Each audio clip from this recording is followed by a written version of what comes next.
ना पूछो कि मेरी मंजिल कहाँ है, अभी तो सफर का इरादा किया है।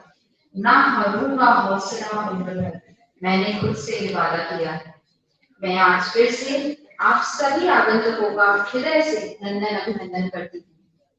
इस एडवोकेट्स यूथ पार्लियामेंट में जो अखिल भारतीय अधिवक्ता परिषद मध्य भारत प्रांत ग्वालियर इकाई द्वारा आयोजित किया गया है, श्री विवेकानंद स्वामी जी के 160वें जन्म दिवस के उपलक्ष्य में उठो जागो और तब तक मत रुको जब तक लक्ष्य की प्राप्ति ना हो जाए, ऐसी महान विचारधारा को विश्व भर में प्रसारित करने वाले स्वामी श्री विवेकानंद जी को मेरा नमन।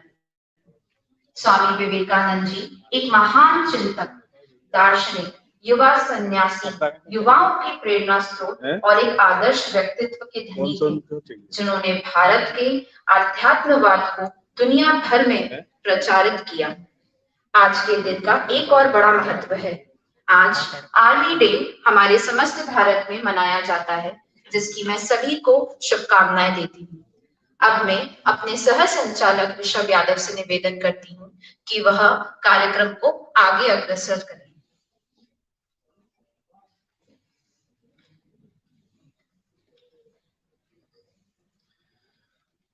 धन्यवाद प्राची।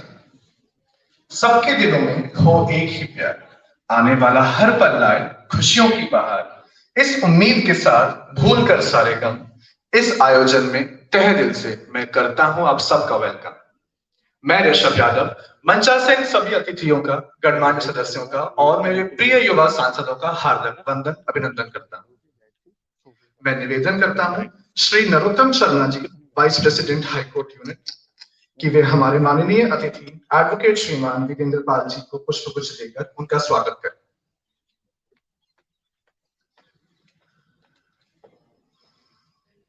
आप सभी की जोरदार तालियां रुकनी नहीं चाहिए।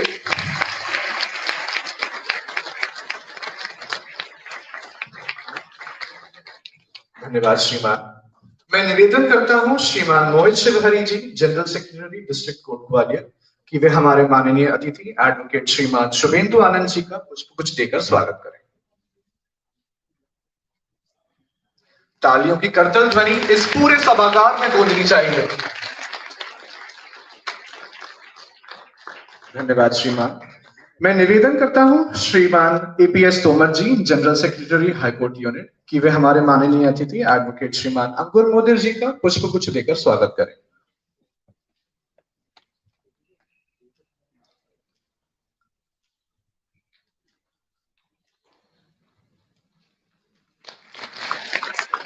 धन्यवाद श्रीमान।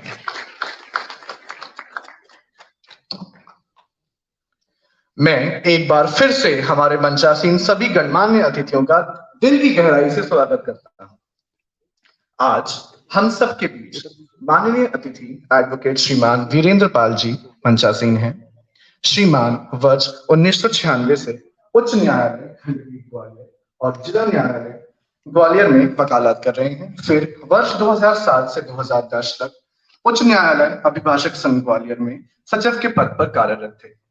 माननीय वर्ष 2016 से 2018 तक उच्च न्यायालय अभिभाषक संघ ग्वालियर में सचिव के पद पर कार्यरत किए गए और 2019 से वर्तमान तक माननीय अधिवक्ता परिषद मध्य भारत इकाई के प्रांत अध्यक्ष के दायित्व का निर्वहन कर रहे हैं। आप युवा मंच समाजक संस्थापक कार्य एवं वर्ष 1987 से लगातार संस्था के माध्यम से सामाजिक कार्य कर रहे हैं। मैं निवेदन करता हूं एडवोकेट श्रीमान वीरेंद्र पाल जी से कि वे आए और हमारी सभा को संबोधित करें। श्रीमान।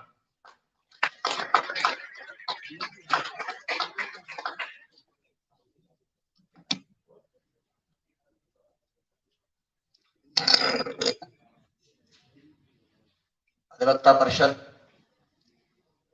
जिनके नेतृत्व में नित्य नई ऊंचाइयों को छू रही है, ऐसे हमारे अधिवक्ता परिषद के राष्ट्रीय मंत्री श्री दीपेंद्र सिंह जी कुशवाहा मंच पर विराजमान, दिल्ली से पधारे सर्वोच्च न्यायालय में अधिवक्ता युवा अधिवक्ता भाई शुभेंदु आनंद जी, मध्य प्रदेश राज्य के मध्य प्रदेश उच्च न्यायालय में अतिरिक्त महाधिवक्ता श्री अंकुर मोदी साहब, मंच पर विराजमान शोभित मिश्रा जी, इस कार्यक्रम को करने वाली पूरी युवा टीम, अधिवक्ता परिषद के राज्य संरक्षक Sharma ji, deputy advocate general Shri Ramesh ji Kushwaha ji, अधिवक्ता परिषद जिला इकाई के अध्यक्ष श्री शर्मा जी और प्यारे साथी, आज जो विषय है और जिस विषय पर आप सब यहाँ पार्लियामेंट में विचार विमर्श करने के लिए आए, वो विषय समान नागरिक संहिता। पिछले कुछ दिनों से इस देश के अंदर लगातार राजनीतिक मंचों से इस बात को कहा जाता है कि हम इस देश के अंदर समान नागरिक संहिता लागू करें। केंद्र सरकार की ओर से और विभिन्न राज्य सरकारों, हम इस बात को देखें कि आज हम आजादी के 75वें वर्ष में प्रवेश 75वें वर्ष में अमृत काल को मना रहे हैं और इस अमृत काल में जिन चीजों को लेकर के हमने स्वतंत्रता की परिकल्पना की थी, स्वतंत्रता को प्राप्त करने के लिए जो हमारा ध्येय था, क्या 75 वर्ष में हम उसको पूर्ण करने की तरफ, उस दिशा में काम करने की तरफ, उस ध्येय के प्रति प्रतिबद्धता को लेकर के कुछ काम कर सके हैं। आजाद होना, ब्रिटिश शासन का यहां से चला जाना, आपके लोगों का यह शासन आ जाना, आपकी स्वतंत्रता का परिचय स्थायित्व है। स्वतंत्रता की त्रयी है, स्वधर्म, स्वराज और स्वदेश। क्या इन तीन चीजों को लेकर के हमने कोई काम किया इस देश के? हम इस देश के आम नागरिक को एक समान नागरिक संहिता देने में सक्षम रहे या नहीं? भारत के संविधान के अनुच्छेद 44 में समान नागरिक संहिता के संबंध में जो प्रावधान है, क्या उन प्रावधानों को हम लागू कर पाए या नहीं? जब हम संविधान सभा की इस विषय पर डिबेट को देखते हैं तो ये पाते हैं कि इस विषय पर जब विमर्श हो रहा था तो मुझे लगता है कि विमर्श करने वाले लोगों के अंदर कुछ भय था। वो प्रावधान को रखना तो चाहते थे, लेकिन उस प्रावधान को आगे बढ़ाने के लिए, उसको लागू करने के लिए किसी प्रकार की उनके मन के अंदर संचार थी और कुछ डर। हम देखें कि देश के अंदर यूनिफॉर्म सिविल कोड, समान नागरिक संहिता की आवश्यकता क्यों? भारत के संविधान की प्रस्तावना न्याय, स्वतंत्रता और समानता के 3 सुनहरे वाक्यों के साथ राष्ट्र की गरिमा, बंधुता और अखंडता को बनाए रखने के लिए। लेकिन क्या हम वाकई इस देश के सारे नागरिकों को उनके वो समान अधिकार दे पाए? कानून के माध्यम से उनकी उत्पीड़न से मुक्ति कराने के दिशा में कोई काम कर पाए? इस विषय में विचार करने की आज आवश्यकता। लेकिन ऐसा हुआ, भारत पिछले 1500 वर्षों से युद्ध में था। आज की शताब्दी में सबसे पहले भारत पर आक्रमण हुआ तुर्की के खलीफा के भांजे ने आक्रमण किया सिंध में, राजा जाहिर। और वहां से इस देश की जो संस्कृति थी, इस देश का जो मूल्य थे, इस देश का जो जीवन दर्शन था, उसको समाप्त करने का लगातार प्रयास होता था। भारत में कई संहिताएं थी जो बिना किसी भेद के इस देश के नागरिकों को पूरे अधिकार देने का काम करती। याज्ञवल्क्य की स्मृति, कात्यायन की स्मृति, बृहस्पति नीति, शुक्र नीति, ऐसी तमाम सारी स्मृतियां थी। अंतिम स्मृति 10वीं शताब्दी में देवर स्मृति के रूप में इस देश के सामने आई और उससे नियंत्रित हो गया। लेकिन जैसे ही आक्रमणकारी इस देश के अंदर आए, उन्होंने अपने हिसाब से इस देश के अंदर कानून बनाने का काम किया, अपने हिसाब से लोगों को नियंत्रित करने का काम किया। जब मुगलिया साम्राज्य इस देश के अंदर आया तो जो राजा ने कहा वो कानून, जो तलवार की धार से कहा गया वो कानून, जो ताकत से कहा गया वो कानून, और उसके पीछे कोई लॉजिक नहीं। औरंगजेब ने पूरी दुनिया में 500 बुद्धिजीवियों को इस देश के अंदर बुलाया और बुलाकर के उसने कहा कि मैं साउथ पूर्व एशिया के मुसलमानों के लिए इस्लामिक कानून बनाना चाहता हूं। और बुद्धिजीवियों ने कानून बनाया तो उस कानून का नाम लिखा गया फतवा आलमगीरी। 300 वॉल्यूम का कानून, 30 वॉल्यूम का कानून है। और फतवा आलमगीरी के बाद जो भी उसकी व्याख्या करनी थी, चूंकि वो अरबी में लिखा गया कानून था, जो भी उसकी व्याख्या की जा रही थी वो उलमा को ज्यादा की जाती।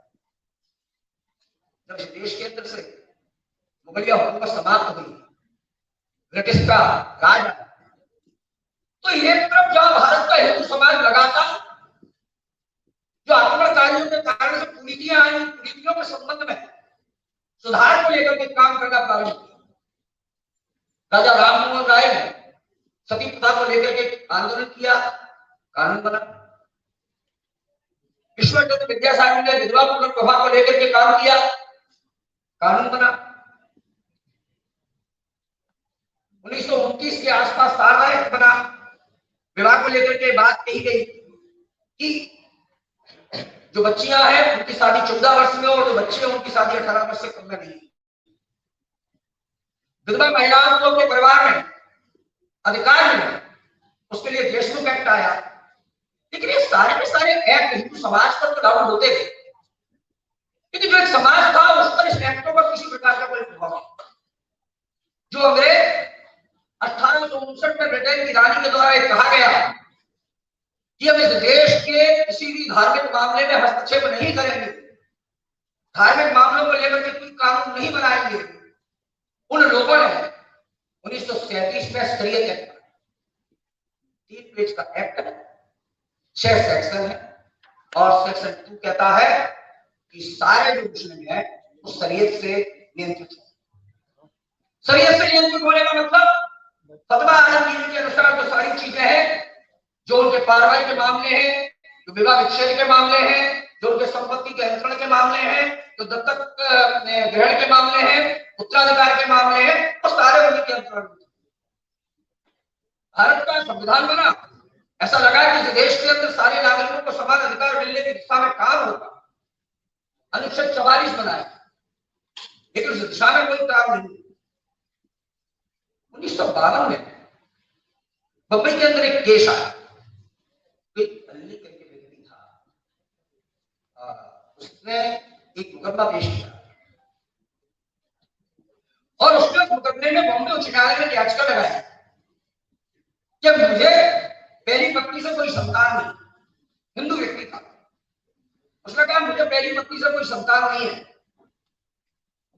मैंने दूसरी शादी की है, और चूंकि मुझे अपने धार्मिक संस्कारों में पिंडदान के लिए एक पुत्र की आवश्यकता है, इसलिए मैं दूसरी शादी करता हूं।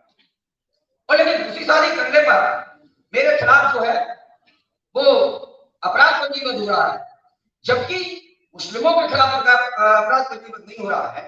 इसलिए भारत के संविधान का अनुच्छेद 13 जो ये कहता है कि कोई भी कानून संविधान से पहले बनाया गया है, उस कानून अगर वो मूलभूत अधिकारों का उल्लंघन करता है तो कानून ग्रस्त मानता है। सेक्शन 13 अनुच्छेद 13 जिसने अपने राइट्स के रूप में कहा बॉम्बे, जब बॉम्बे हाईकोर्ट में उसने कहा तो बॉम्बे हाईकोर्ट ने फैसला दिया, और वो फैसला दिया कि अनुच्छेद 13 मजहबी कानूनों पर लागू नहीं होता। ऐसा कहकर के उन्होंने बचाव किया और उस व्यक्ति को अधिकार जो थे उस व्यक्ति के अधिकार नहीं दिए गए, उसको कहा आप दूसरी शादी नहीं कर सकते। उस फैसले के खिलाफ कोई अपील नहीं हुई, उस फैसले के खिलाफ किसी प्रकार का आगे सुप्रीम कोर्ट में कोई मामला नहीं गया, और मामला वही बना रहा जहां आजादी के पहले का था। और स्थिति यह रही कि जो मुस्लिम महिलाएं थी उनके साथ में जिस प्रकार के अत्याचार और उत्पीड़न थे, उसको बॉम्बे हाईकोर्ट के फैसले की लायक में उसको किसी प्रकार का कोई लाभ प्राप्त होने का, उनके लिए किसी प्रकार का न्याय प्राप्त होने की जो बात थी समाप्त। उसके बाद 1985 में शाहबानो का मामला, शाहबानो का जब मामला आया, एक मुस्लिम महिला थी, उसके पति इंदौर के एक बड़े एडवोकेट थे, और इंदौर के बड़े एडवोकेट जो थे उनके द्वारा 14 साल विवाह हुए थे, 5 बच्चे थे। उन्होंने 14 साल विवाह के बाद उन्होंने उसको तलाक दे दिया, कहते दूसरी शादी, तलाक नहीं दिया, उन्होंने उसको घर से दूसरी शादी करने की जब बात आई,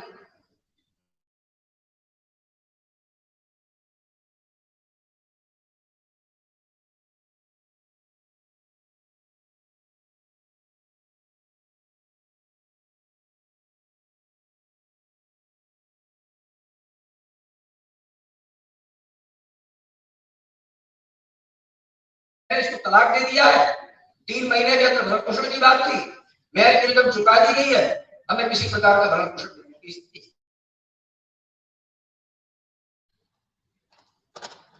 बॉम्बे हाईकोर्ट ने शाहबानो की बात को माना और 179 रुपीज पर मंथ का उस फैसले के खिलाफ वकील साहब सुप्रीम कोर्ट गए। 2 जजेस की बेंच थी, चूंकि उनको लगा कि देश का सेंसिटिव मामला है, 5 जजेस की बेंच में मामला गया, और उन्होंने कहा कि नहीं, ये जो मामला है 125 के तहत उसको मेंटेनेंस का अधिकार। 1947 में देश आजाद होता, 1985 में पूर्ण बहुमत की सरकार, 400 से ज्यादा सीटें लेकर के आने वाली राजीव गांधी की सरकार, साहबानों के पक्ष में जब फैसला आया और उसके विरोध में जिस प्रकार से देश के अंदर विरोध प्रदर्शन हुए, डर गई, फिर एक कानून लेकर के आई और उस कानून के तहत उन्होंने कहा कि नहीं, वो जो फैसला था उसको पलट नहीं करना। तो मैं आप सबसे सीधी सी बात करना चाहता हूं कि आज भी आजादी के 75 साल के बाद भी जहां भारत की संविधान की प्रस्तावना के तहत सबके धर्म के ध्यान में रखते हुए सबको न्याय दिलाने के लिए प्रतिबद्ध हैं और उस दिशा में काम कर पा रहे हैं अभी तक। अभी मैंने हाईकोर्ट में अपील पेश की और उस अपील में बच्ची की उम्र 17.5 साल। कोर्ट ने लिखा कि सहमत पक्षकार, लेकिन चूंकि पॉस्को है इससे उसको 20 साल की सजा, आजीवन कारावास की सजा और पूरे जीवन तक की। अभी कल माननीय सर्वोच्च न्यायालय का एक फैसला आया, उसमें पंजाब एंड हरियाणा हाईकोर्ट के फैसले जो था उसमें कहा गया 15 साल की मुस्लिम बच्ची की अगर शादी हुई है तो पॉस्को के अंदर कवर नहीं होगी और माननीय सर्वोच्च न्यायालय ने उस फैसले पर स्टे कर दिया। आज 75 साल के बाद जो स्वयं की त्रयी है, स्वराज, स्वधर्म और स्वदेशी, क्या उसको लागू कर पाए, क्या उसको प्राप्त कर पाए, इसी विचार के साथ में अपनी बात को समाप्त करता हूं। जय हिंद, जय भारत।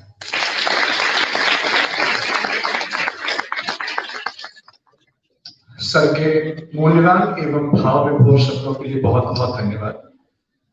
कार्यक्रम की बेला में आगे बढ़ते हुए हमारे बीच मंचासीन हमारे माननीय अतिथि एडवोकेट श्रीमान शुभेंदु आनंद जी, श्रीमान मुख्य रूप से भारत के सर्वोच्च न्यायालय में प्रैक्टिसिंग वकील, आप उच्चतम न्यायालय में भारत के अतिरिक्त सॉलिसिटर जनरल के चैंबर में जूनियर, आपको भारत के सर्वोच्च न्यायालय में क्रमशः केंद्र सरकार और मध्य प्रदेश सरकार का प्रतिनिधित्व करने के लिए भारत संघ और मध्य प्रदेश सरकार राज्य द्वारा सूचीबद्ध किया।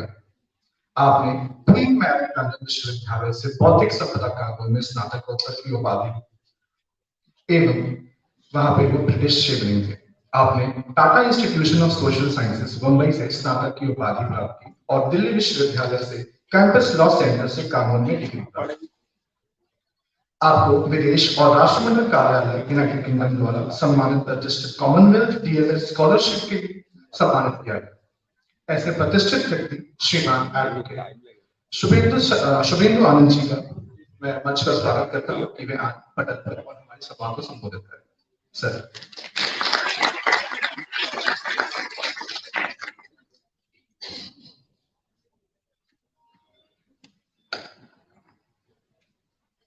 Respected members on the dais,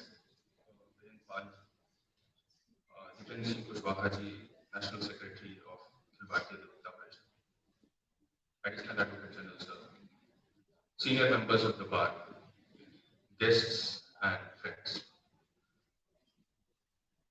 I am here to talk about Swami Vivekananda and his idea of Indian state and what has been his influence on various judgments of the Supreme Court. This event, which is being organized by Akhil Bharatiya Janata Parishad, Madhya Bharat Raj, is in fact a tribute to Swami Vivekananda because we have recently celebrated his birth anniversary. So it is very pertinent that we as advocates, as young advocates, discuss what has been the conception of Swami Vivekananda on the Indian state and on the Indian judiciary through various judgments of the courts. I will be dealing in particular with the Supreme Court of India.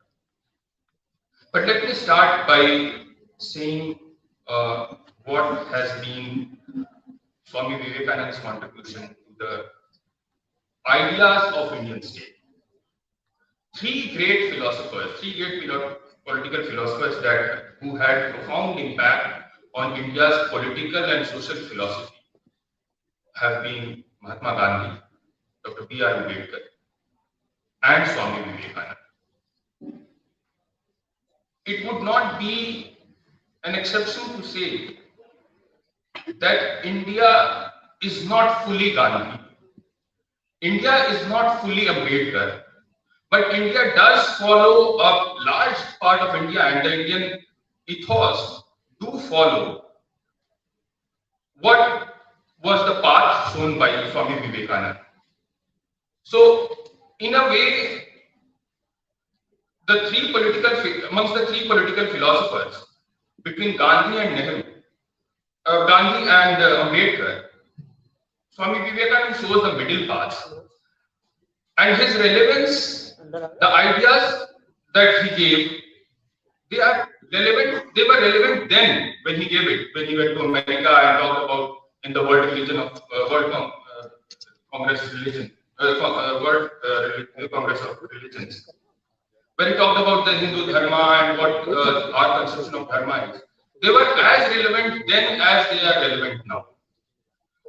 Swamiji was a radical traditionalist. Swamiji was not a radical progressive as Ambedkar was. He was not even a progressive conservative like Gandhi, but he was a radical traditionalist with very, very rational values.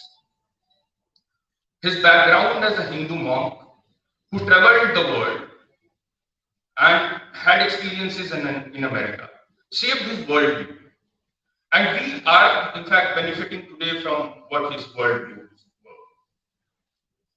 Swamiji was not a political person in its truest sense, meaning thereby that he did not associate himself with any political party. He was not a member of the Congress at that point. But he had a very strong political views about what India is and what India we want to envision.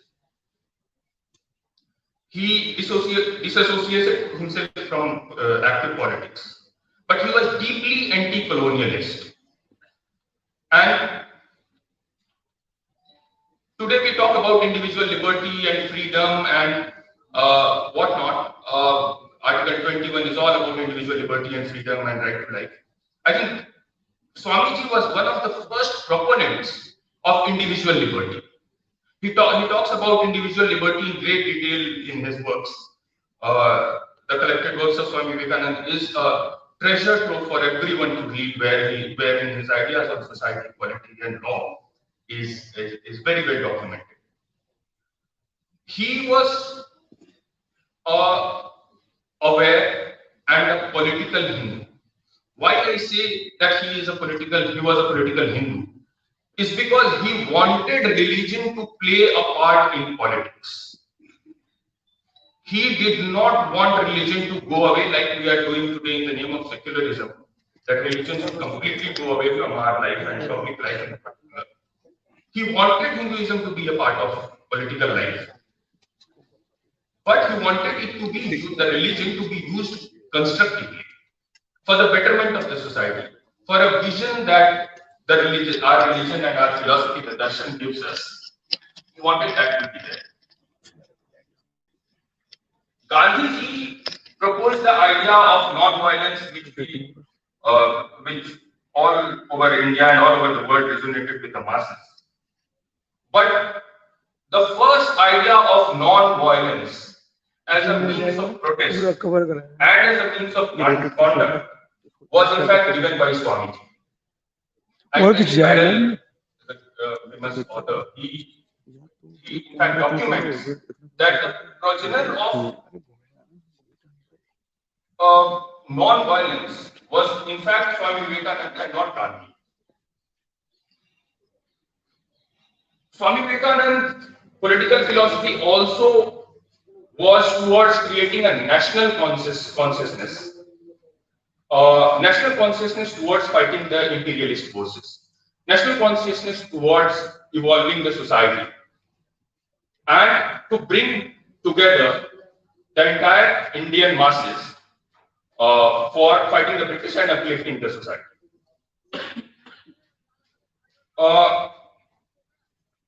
Aryan invasion theory is one theory that people have talked about in great details, and whether it is correct or whether it is not.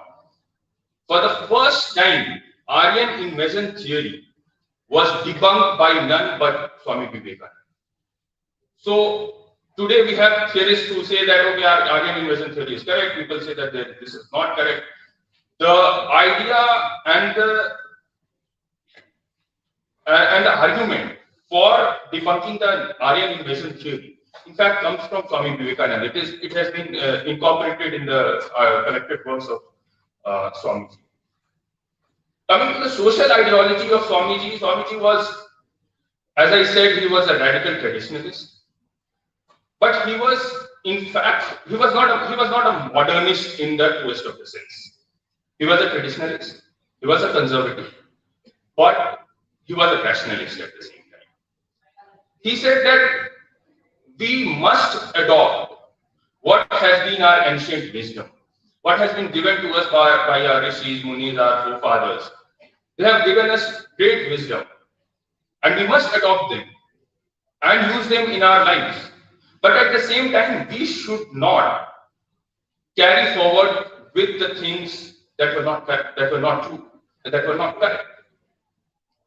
Things like widow remarriage. Widow remarriage was not there in our society earlier. Swamiji said if that has to change, that must change. Raja Ram Mohan Roy brought in the abolition of Sati Pratha. It may have been a part of our customs for some time or not. It may have been part of our customs, but that needed to go because that was not in consonance with the changing times. And that is what exactly Swamiji believed. Swamiji was of the opinion that anything that is not in the interest of the humans in the changing times, we can discard them. But that does not mean we discard the entire knowledge system that we have inherited from our ancestors. So he was a great proponent of inheriting the knowledge system of our ancestors and carrying it forward. Talking of the economic ideology of Swamiji, Swamiji was not a socialist. He believed in people making money, earning good livelihood, living a good life. He believed in it. But he was against the accumulation of privilege. He was not, we must understand that he was not against the accumulation of money. He was against the accumulation of privilege.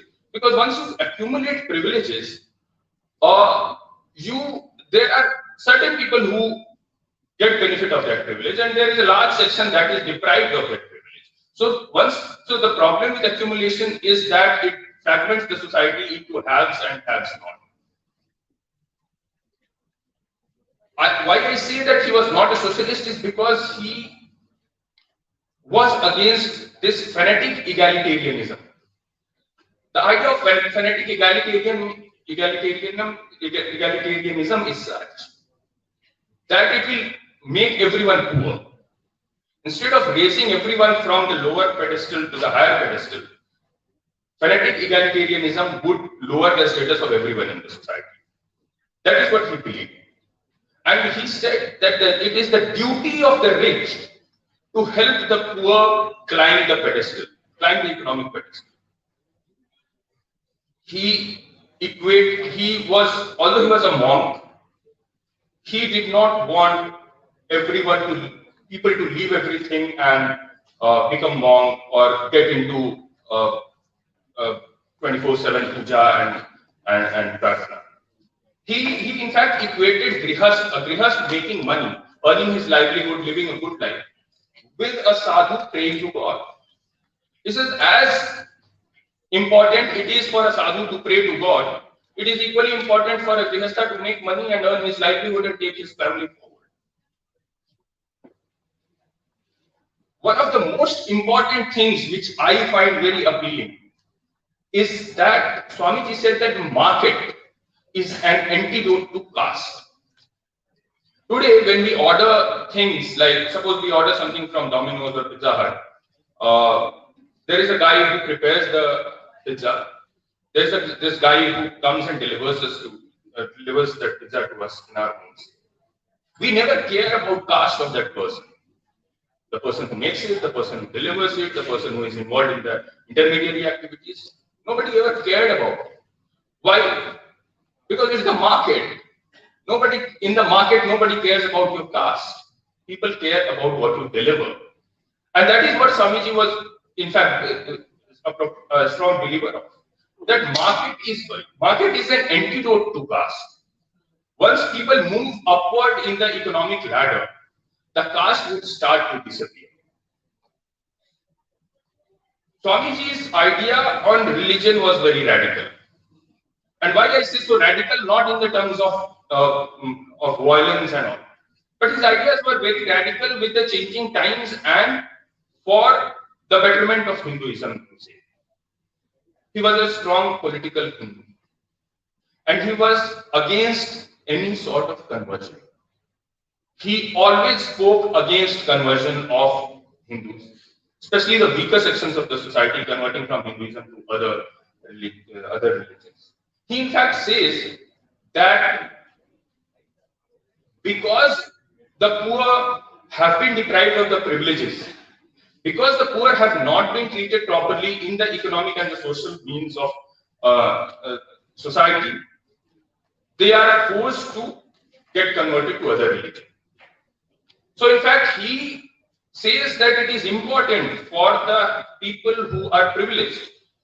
It is important for the people who have money, who have education, who have social status, to uplift those who have not, who do not have these privileges, so that they do not feel left out and leave the religion.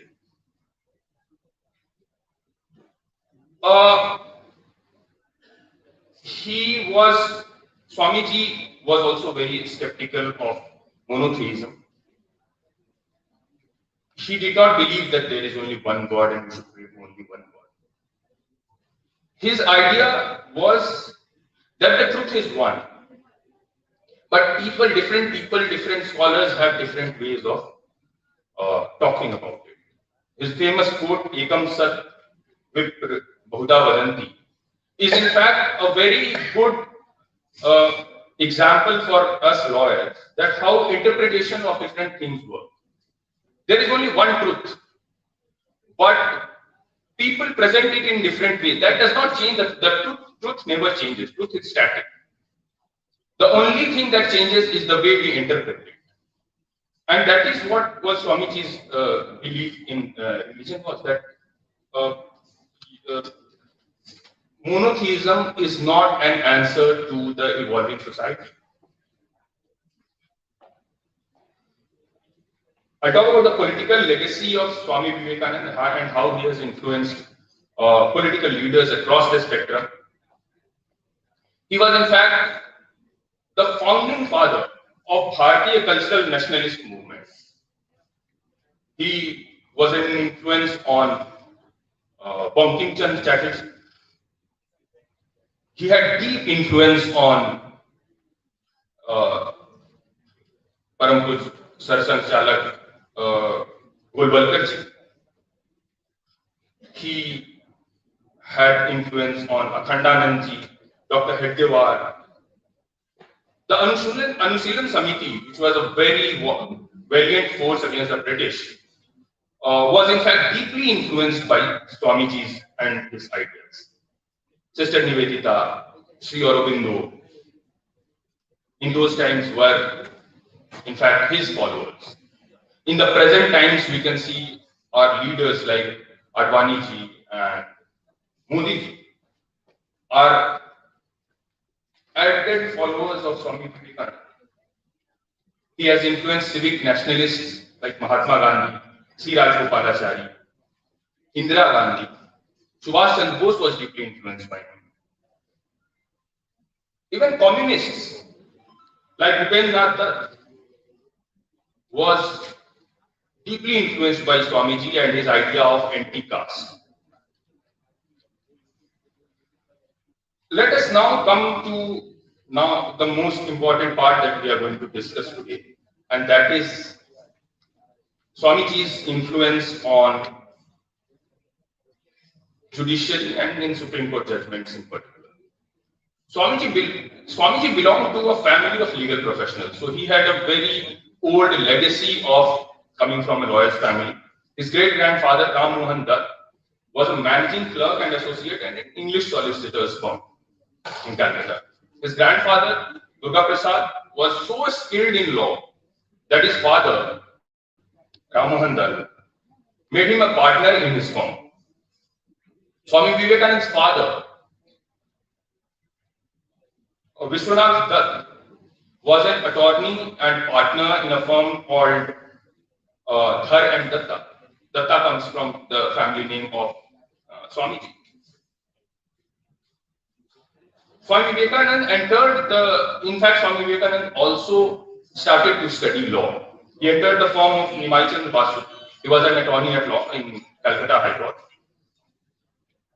And he associated himself as an intern or as at that point it was called articleship, as an article clerk, in order to qualify himself for an attorney. But destiny had other plans, and Swamiji ended up becoming what he became then.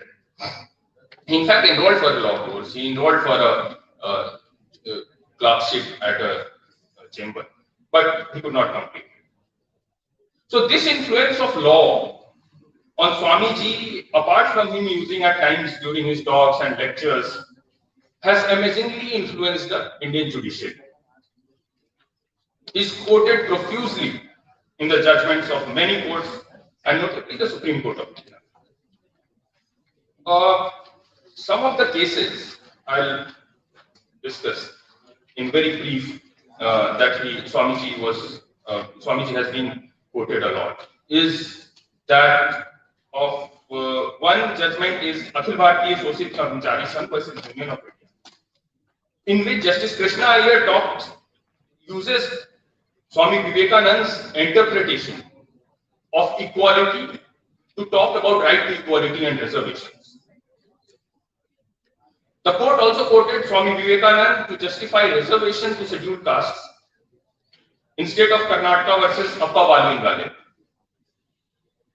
The court further justified the reservation policy of other backward castes in the famous judgment of Indira Shahani versus Union of India, using Swami Vivekananda's idea of caste and caste upliftment.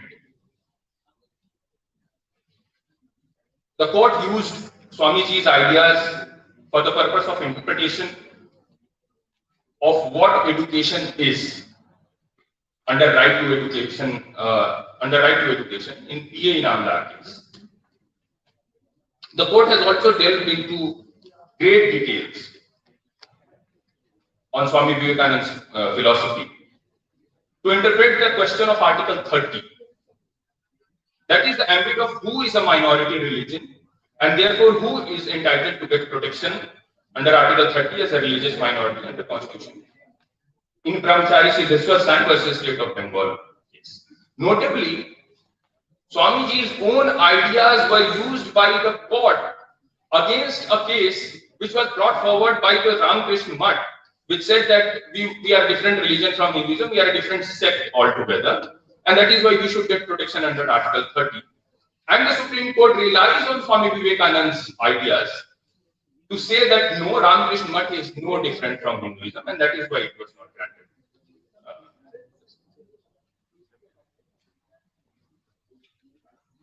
The Supreme Court has relied on Swami Vivekananda to define what religion is.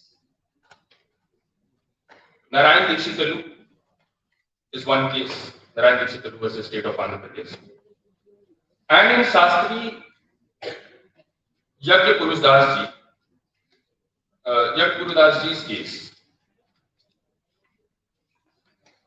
the court interpreted the teachings of Ramakrishna Paramahansa and Swami Vivekananda, stating that Hindu religion flowered into its most attractive and progressive dynamic form in India. This was, I'm quoting verbatim from the Supreme Court judgments. Swami Vivekananda was also the first, Swami Vivekananda idea was in fact the first line in the famous judgment of M. Ismail Farooqi versus the Union of India, which is popularly called the Babri Masjid dispute case. Wherein Swamiji's idea of what religion is and what Hinduism is talked in great details. So that has been the contribution of Swamiji in judicial arena. His ideas have enriched our judges and our judgments a lot. I'll just name a few judgments and then I'll stop my speech. On education and enlightened citizenship, Aruna Roy versus Union of India, P.A. Inamdar versus State of Maharashtra, Avinash Nagra versus Navodaya Vidyalaya Samiti, and Scheduled Caste, Scheduled Tribes Officers Welfare Council and versus State of Uttar Pradesh. These are some of the judgments in which Swamiji's interpretation of education and enlightened citizenship is enumerated. On religion, Ismail Faruqi versus Union of India, and Narayan Dixit Kalu versus State of Andhra Pradesh and the State of Uttar Pradesh versus Lalay Singh are some of the judgments wherein Swamiji's idea on religion is documented. On social discrimination, which was very close to Swamiji's heart, the judgments of Appa Balu Gale, Akhil Bharatiya Shosith Karmachari Sangh versus Union of India, Maneka Gandhi versus Union of India, Muralidhar Dayanand Keshkar, Balbir Kaur versus Steel Authority. These are some of the judgments in which Swamiji is quoted heavily by the Supreme Court on social discrimination. And his ideas on the Indian state have been quoted profusely in S.R. Bommai and Ramesh Yashwant Prabhu. So these are some of the judgments where Swamiji has been quoted extensively by the Supreme Court. There is a long list. You can contact me after this and I'll share with you the details. But this has been Swami Vivekananda's influence on society, politics, and judiciary. It would not be wrong to say that in today's times, the most relevant political philosopher has been none but Swamiji for the state as well as for the judiciary. Thank you. Thank you so much, sir, for your lovely wise and encouraging words. I guess parliamentarians have definitely learned a lot from your words and speech. कार्यक्रम के अग्रसर होते हुए हमारे बीच मंचा सिंह हैं, advocate Shri Ankur Modi ji. Sir ने स्नातक में LLB की है from Cardiff law school, United Kingdom. Sir ने स्नातकोत्तर में LLM की है from Washington university school of laws. Sir 2000 में वकालत शुरू की। सर का specialisation criminal, constitutional, property laws, service risk इत्यादि में है। सर्वप्रथम आप एडिशनल सॉलिसिटर जनरल थे एंड 2018 से वर्तमान तक आप additional advocate general of Gwalior high court हैं।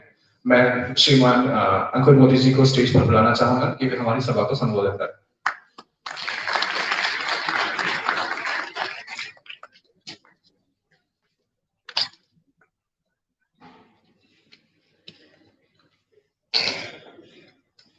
Good morning, young friends, budding lawyers, young lawyers,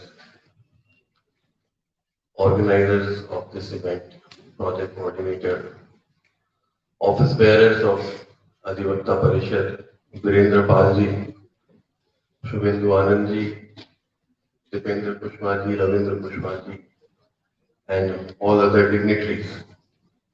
I am very grateful to you all who have given this opportunity to me to come and address on this issue today. You all have very patiently heard Virendra Palji. Same patience you have shown with Shubhendu Dikshit ji. And now it's my turn, and I assure you that I'm going to keep it short and very precise.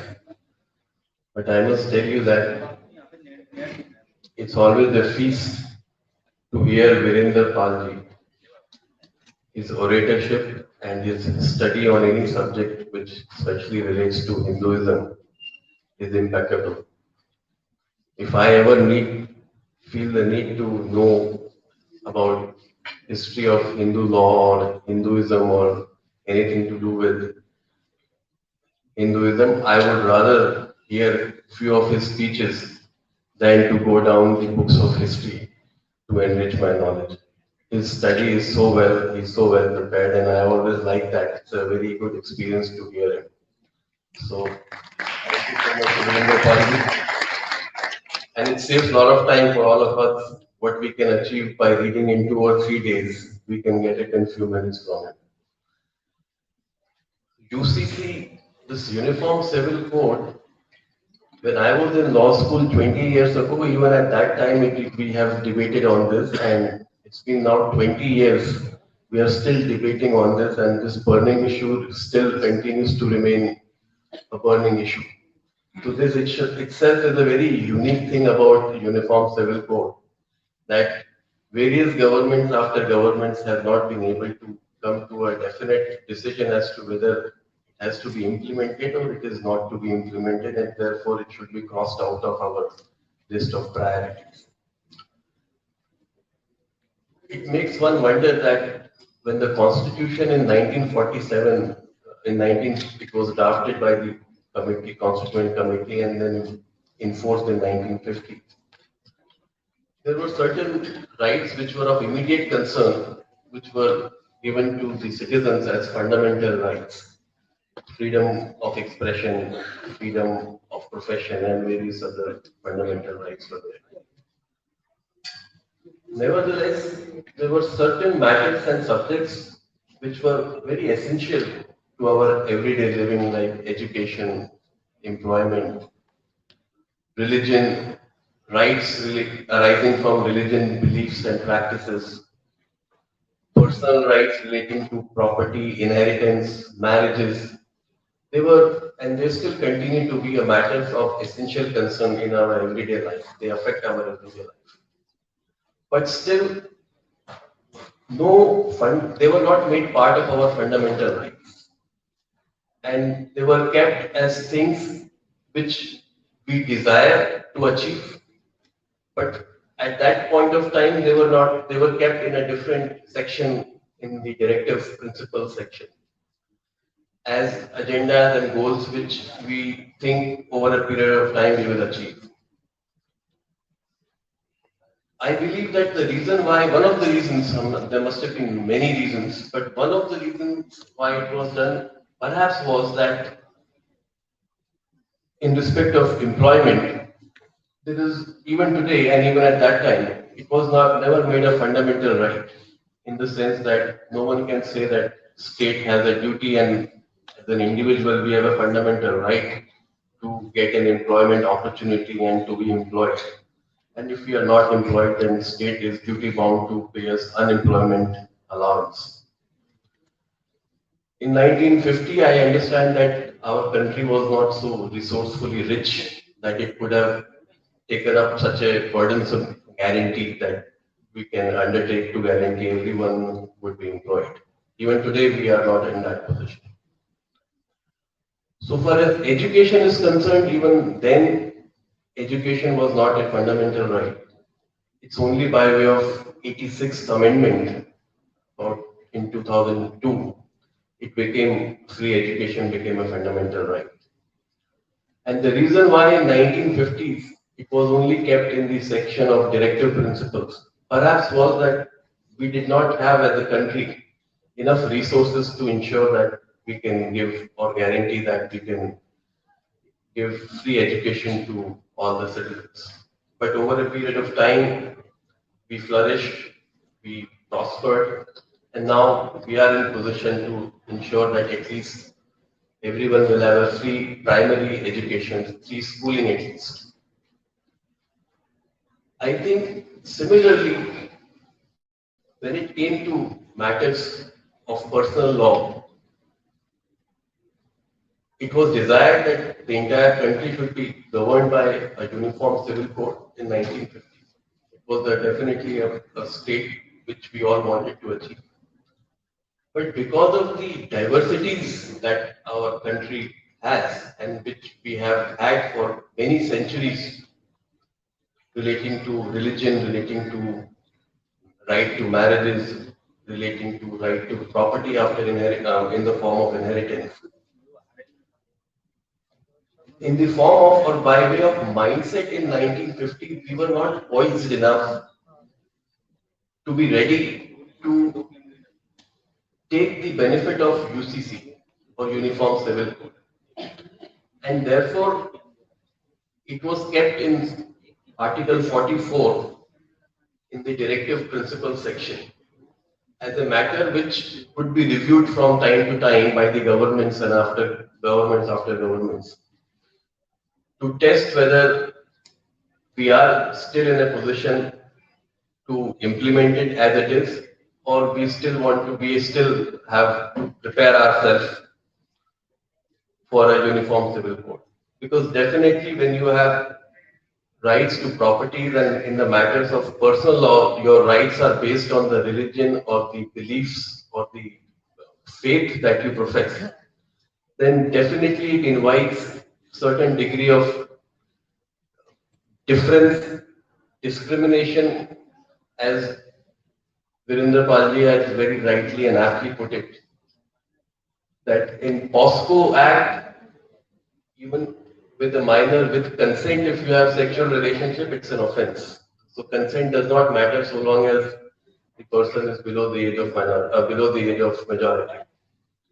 But someone has taken his religious practices as a defense to POSCO Act because he says that his religion permits him to marry someone which is below the age of majority and therefore it is his right to profess his religion, whereas the law made by Parliament makes that right an offense. So it's a matter to be debated before the Supreme Court, and in a way it will also bring about before the court to consider the question of uniform civil code, because if we had uniform civil code, this question would not have arisen. So these are the variety of issues which have come up before the courts at different levels. And the primary reason why they have come up is because we have variation in the rights to personal laws depending on the religion or the faith that we follow and practice. One good thing about our constitution is that it gives us the benefit of discussion before arriving at any decision by way of or in the form of parliamentary debates. In the process of discussion, you get to know not only, you get to put forth your own point of view, but you also get the opportunity to hear and get informed about other sides' point of view. And once you have a full stock of things, you know of all the concerns from different quarters, you are able to make combinedly a better decision, which truly represents the will and the desire of the people. So I believe that this debate which Adhivakta Parishad has started on the issue of UCC is a welcoming step. And definitely we will be able to hear both the sides.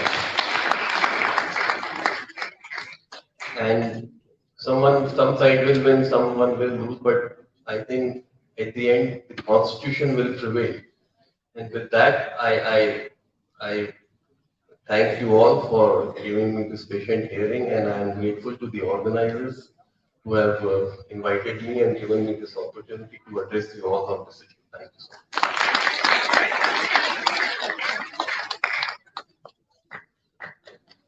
As sir has rightly said, someone will lose or someone will win, but the constitution will prevail. Thank you so much, sir, for the beautiful and kind words. इसी कार्यक्रम की श्रृंखला को आगे बढ़ाते हुए मैं निवेदन करता हूं श्री चंद्रेश गुप्ता जी कि हमारे माननीय अतिथि श्री वीरेंद्र पाल जी को स्मृति चिन्ह प्रदान कर इस सभा को यादगार बनाएं। सर,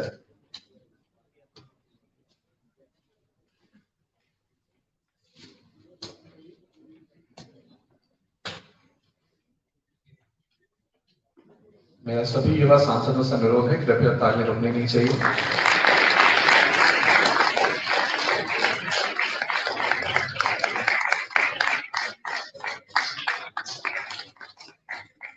धन्यवाद सर। मैं निवेदन करता हूं श्री संजीव जादव जी से कि वे हमारे माननीय अतिथि श्री शुभेंदु आनंद जी को स्मृति चिन्ह प्रदान कर इस कार्यक्रम को यादगार बनाएं।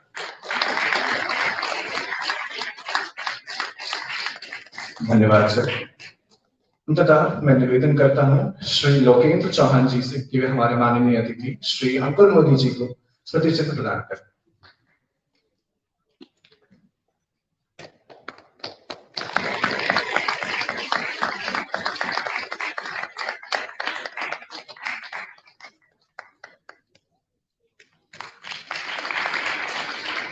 धन्यवाद सर। एक बार मैं अपने दिल से हमारे सभी गणमान्य अतिथियों का स्वागत एवं वंदन एवं धन्यवाद करता हूं।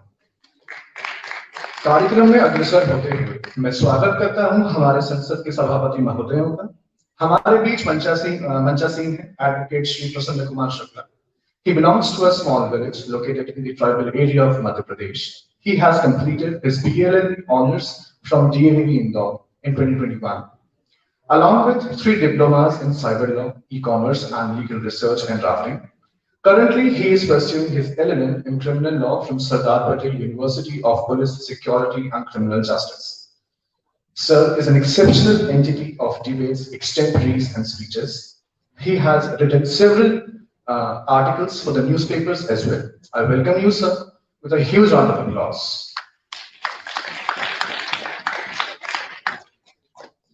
अगले क्रम में हमारे साथ विराजमान हैं हमारी संसद के दूसरे सभापति एडवोकेट श्री अक्षर जी महाजन जी, जो कि जबलपुर उच्च न्यायालय में एक प्रैक्टिसिंग अधिवक्ता हैं। आपने अपनी स्नातक इंदौर इंस्टीट्यूट ऑफ लॉ से पूर्ण की, तत्पश्चात स्नातकोत्तर के लिए भोपाल में अध्ययनरत हैं। आप एक नामचीन राष्ट्रीय वाद विवाद प्रवक्ता इधर समूचे भारत में अपनी हिंदी व इंग्लिश बहस कौशल के लिए सुप्रसिद्ध है। ऐसे सुप्रसिद्ध व्यक्तित्व का मैं वंदन करता हूं एवं स्वागत करता हूं। एक बार जोरदार तालियां हमारे सभापति महोदयों के लिए। अब इस कार्यक्रम के उद्घाटन समारोह को तट पर ले जाने के लिए और संसद की प्रक्रिया के शुभारंभ के घोषणा के लिए मैं आग्रह करता हूं श्रीमान वीरेंद्र पाल जी से कि वे हमारे संसद के सभापति महोदयों को मंच पर आमंत्रित कर उनको डेलीगेट प्रदान करें। मैं आग्रह करता हूं हमारे संसद के सभापति महोदयों की कृपया मंच पर आए।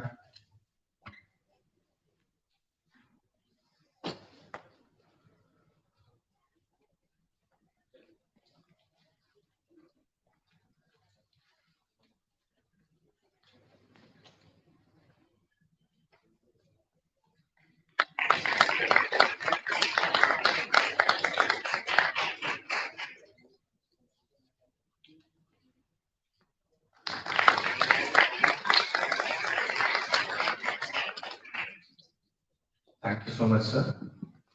इसी क्रम में आगे बढ़ते हुए मैं मंच पर बुलाना चाहूंगा एडवोकेट श्री वीरेंद्र पाल जी से कि वे आए और संसद की शुभारंभ की घोषणा करें। सर।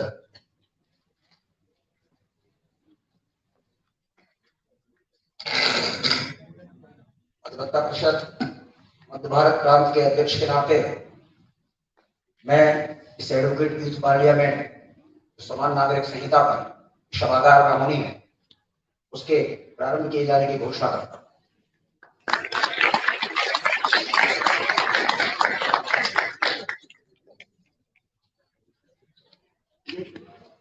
सभी का हार्दिक धन्यवाद।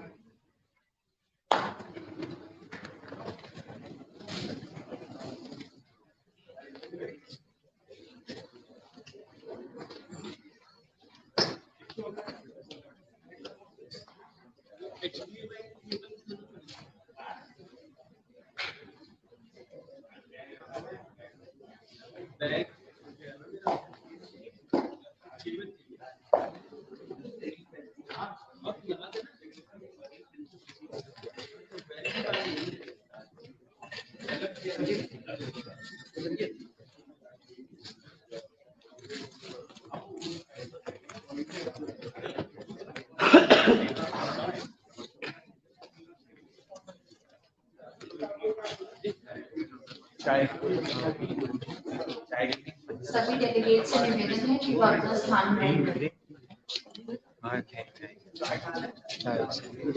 नंबर का बाहर अभी 5 मिनट और सब